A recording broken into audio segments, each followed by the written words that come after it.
Hello guys, how are you today? Welcome back to Housekeeping Online Learning with me, Mr. Howes. Today we have lesson 2. It's about chemicals, tools, equipment, and services. Hari ini kita masuk pelajaran kedua, yaitu tentang chemical, peralatan, perlengkapan, dan permukaan-permukaan. Chemical terminology and safety issues. Istilah-istilah chemical dan isu-isu keselamatan. pH scale or potential hydrogen scale. Alat untuk mengukur potensial hidrogen. The pH scale measures the amount of acidity or alkalinity of a chemical solution. Jadi, pH scale di sini fungsinya adalah untuk mengukur jumlah keasaman dan alkalinitas dari sebuah chemical. Never mix cleaning chemicals, especially those chemicals found on opposite sides of the pH scale, because adverse reactions or neutralizations of resulting mixture may occur. Jadi jangan pernah mencampur chemical, khususnya chemical yang berada berseberangan. Maksud saya alkaline sama asid itu tidak boleh dicampur karena akan bereaksi merugikan atau menjadikan chemical tersebut netral apabila dicampur. Each number is 10 times larger than the next number. Jadi setiap nomor yang ada di pH scale ini nanti ya saya jelaskan, itu 10 kali lebih besar nilai ininya, pH-nya dibandingkan dengan nomor berikutnya. Thus, a pH of 1 is 10 times more acidic than a pH of 2. A pH of 2 is 100 times more acidic than a pH of 4. Ini ya. Jadi pH nomor 1 itu 10 kali, pH 1 10 kali lebih asid dibandingkan dengan pH nomor 2. pH nomor 2 itu 100 kali lebih besar dibandingkan dengan pH nomor 4. Alright, now let's take a look at the pH scale below. We can see there's acid, neutral, and alkaline. Jadi kita lihat di bagian berikut ya. Di sini pH scale ada yang asid, netral, sama alkali. Jadi seperti yang saya jelaskan tadi bahwa semakin kecil nomornya maka tingkat keasamannya dia lebih tinggi. Soal 10 kali lipatnya itu nggak usah dipikirin, nggak usah pusing. Yang penting kalian tahu bahwa semakin kecil maka dia semakin besar gitu. Semakin kecil nomornya maka tingkat keasamannya semakin besar. Jadi nomor 1 sampai nomor 7. Jadi kalau di posisinya nomor 7, pH-nya 7 berarti dia netral, chemicalnya netral. Kalau 6 lebih lebih asid lagi. Kalau dia pH-nya 5 lebih asid lagi, pH-nya 4 lebih asid lagi, 10 kali lipatnya gitu ya. Begitu juga sebaliknya, kalau nomornya tambah besar, lebih besar lagi, berarti dia pH-nya lebih ke alkaline.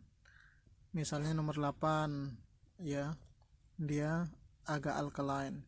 Terus nomor 9 lebih besar lagi nilai alkaline-nya. 10 lebih besar lagi nilai alkaline-nya, seperti itu. Jadi untuk mengetahui chemical itu pH-nya apa, entah itu apakah itu asid atau netral atau alkaline, Ya, kita tahu dari nomor pH-nya, dari jumlah pH-nya. Kalau 11 misalnya pH-nya, berarti dia sifatnya alkaline, pH-nya alkaline. Kalau antara 7 dengan 6, berarti dia masih agak netral. Dan antara 7 dengan 8 berarti masih agak netral. Tapi kalau misalnya pH-nya 3, oh berarti dia pH-nya asid, kandungannya asid, seperti itu. Untuk tahu jumlah pH-nya dari mana, itu nanti kalau kita sudah belajar MSDS, Material Safety Data Sheet. Atau nanti kalau sudah bekerja, kalian akan hafal dengan sendirinya, karena tiap hari dipegang chemicalnya. Berarti kalau misalnya enzymatic toilet bowl cleanser itu berarti netral pH-nya. Quickfill 720 itu netral, sesuai dengan yang di tabel itu ya. Rinse dry dia asid. Revitalize 21 asid. Terus store HB yang paling atas itu ya, pH-nya antara 11 sama 12 itu dia berarti alkaline. Bawahnya lagi Oasis 258G glass cleaner itu juga alkaline. And next we have pH values charts. Di berikut ini kita mempunyai bagan untuk nilai pH untuk laundry chemicals ya. Jadi di chemical laundry juga banyak ya. Ada laundry neutralizer, itu dia asid pH-nya. Ada exotic, itu buat softener, itu agak netral tapi lebih asid gitu. Itu yang natural satin, liquid starch itu netral dia. Laundry stainer alkaline, 3 star alkaline gitu ya, contoh dan sebagainya. Caution: never mix chlorine bleach with oxygen bleach. You'll get an explosion. Peringatan ya, jangan pernah mencampur chlorine bleach dengan oxygen bleach karena akan menyebabkan ledakan. Alright, now we go to disinfecting. Membunuh kuman. Understanding disinfectants and proper procedures. Memahami chemical pembunuh kuman dan prosedur yang benar.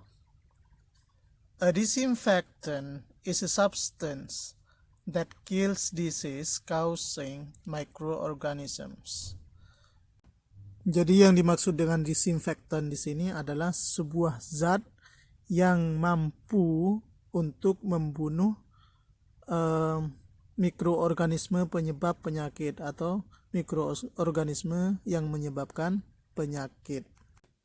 A disinfectant chemical should stay on the surface long enough to effectively kill all the germs.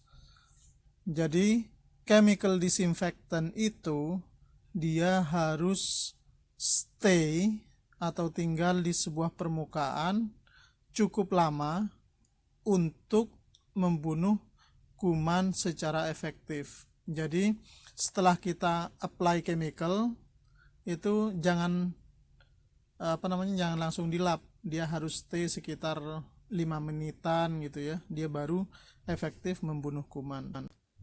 How long should a chemical stay on the surface to effectively kill all the germs?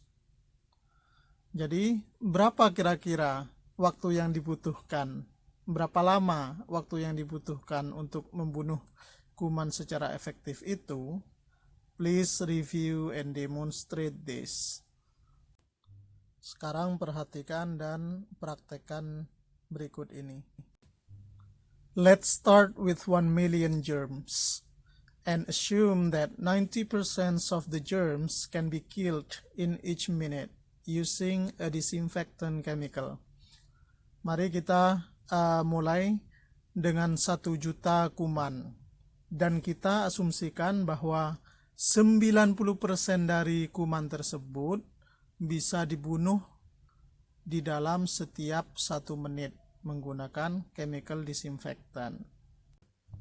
Now let's see the list below. If every minute we kill 90% of the germ, so from 1 million germs we kill 900,000 germs every minute.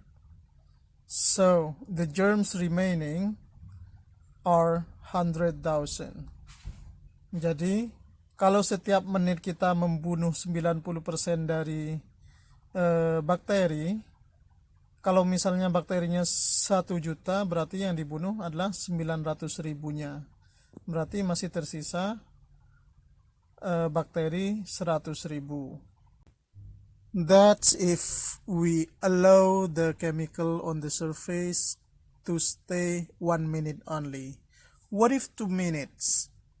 If it 2 minutes, the rest of 100,000 germs will be killed. 90,000. So will remain 10,000. What if we let the chemical 3 minutes on the surface? So from the 10,000 will kill 9,000. Then will only 1,000 left. And what if we let the chemical on the surface for 4 minutes? So from 1,000 will be killed 900. So only 100 left. What if we let the chemicals 5 minutes on the surface? From 100 will be killed 90 pieces. So only 10 left. And if we let the chemical on the surface for 6 minutes, from 10 will be killed 9. Only 1 left. So the longer chemical we put on the surface, we let on the surface longer, then the fewer the germs will be killed. If 7 minutes, if we let 7 minutes on the surface, so all the germs will be killed. Oke, itu kalau kita biarkan chemicalnya dalam waktu 1 menit menempel di sebuah permukaan, maka yang terbunuh dari 1 juta bakteri itu adalah 900 ribu. Berarti tersisa masih 100 ribu bakteri lagi. Tapi kalau misalnya kita biarkan chemical itu selama 2 menit, 100 ribu yang tersisa tadi berarti dia akan terbunuh sekitar 90 ribu. Dari 90% dari 100 ribu berarti 90 ribu. Berarti masih tinggal 10 ribu bakteri lagi. Kalau 2 menit ya. Berarti kalau 3 menit dari sisanya yang tadi 10 ribu itu akan dibunuh sekitar 9 ribu. 90% dari 10 ribu akan terbunuh 9 ribu. Masih sisa 1000 lagi.